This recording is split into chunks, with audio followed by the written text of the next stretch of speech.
Hi, this is Lisa again with Pixie Best Cakes. I'm going to show you real quick a couple of things. We do sell these medallions, molds. Let me show you this one. This is one of the ocean ones. I still need to get that up. But the way I do these is I pipe into the mold. Let's do the acorn.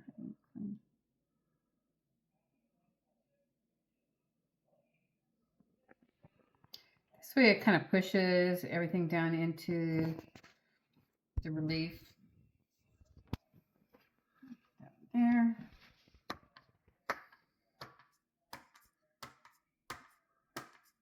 Now I just kind of bend it back a little bit, get any bubbles, smush it this way, get all those bubbles out.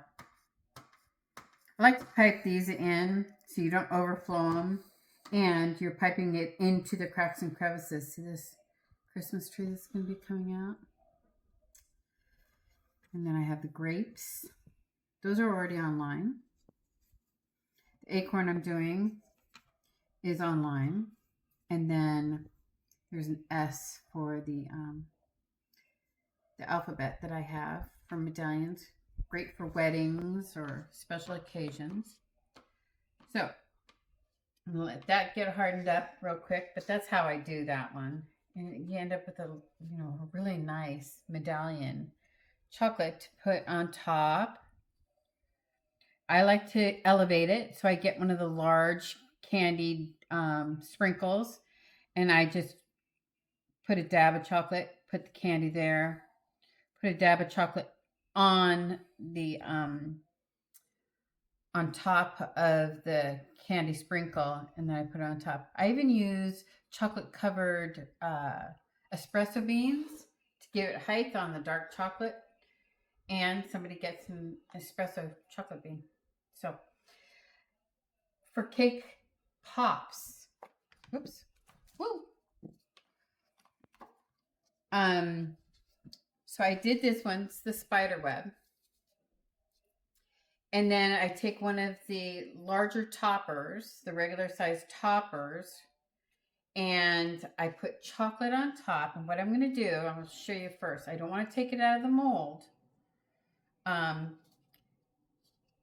Because, and the other thing is, if you see that the cake is showing through on this side, but you don't want to waste your whole entire cake pop in the cake center that you've just done, this is what you can do to make it pretty on the other side. And then for cake pops, you have decoration all the way around.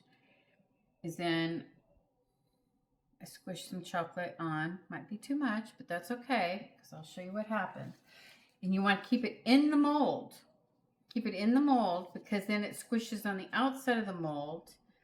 And you don't want to squish too hard, because then it kind of opens up the seam, the seal between the chocolate and the mold. So you just go like this, squish really, not too hard, but that was enough. And so if you did this with just a cake puck, like if I did it with this, squished it up, it ruins the design where the mold is still protecting it, where it's squishing up and out.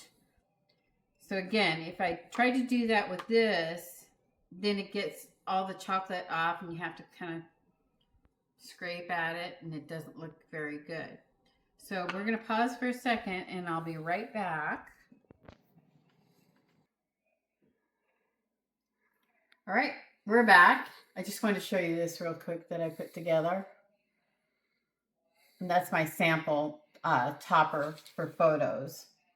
But it's on a large pearl sprinkle. I like to elevate things. I like to go up with things. So along with the embossing, I like it to have some texture to it. So there's the acorn still chilling, but here is our puck. And see how it's breaking away? Nice clean cut. Just put your finger around the mold. And it just comes right off. And there we have a pattern on the back side. And then very carefully, because now this is going to be part of the decorated part of the cake puck.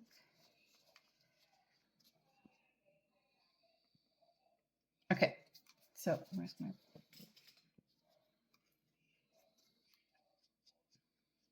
Okay, so we have that. Now if we peel away,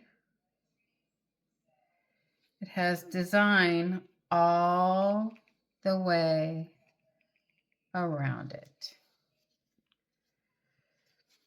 So when I pack up your boxes, I usually give, for a free gift, I give one of these toppers to you. If you got all minis, I give you a mini so you can use it. And you can use a mini, you just have to get it, you know, correctly on the topper when you're smushing it in.